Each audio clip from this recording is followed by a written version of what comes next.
こんにちは。私、芹沢と申します。左目の視力のほぼない赤眼の VTuber です。このような世界の果ての庭園へようこそいらっしゃいました。どうぞごゆるりと過ごされてください。今回軽く思い立ったことがありまして、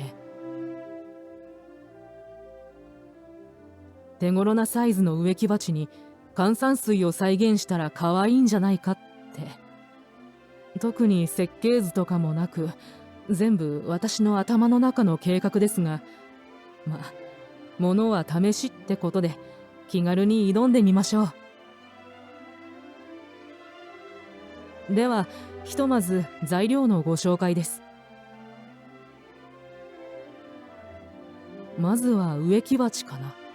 多分菊用のやつだね。価格は 500JPY くらい。植木鉢なのでそこに穴が開いているのがポイント。ここが重要なんだ。で、主役の石さん。黒ベースに白のラインがおしゃれ。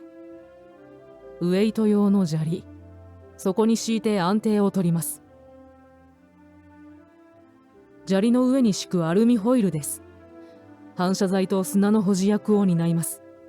内部の透明度を上げたいので大きめのストーンと、砂ですがガラス材です。光が散乱してくれるかな。妙な資材ばかりですが、実は内部に電飾を搭載したいんですよね。使用テストも問題なし。綺麗なホワイトです。ぶっつけ本番やってみましょう。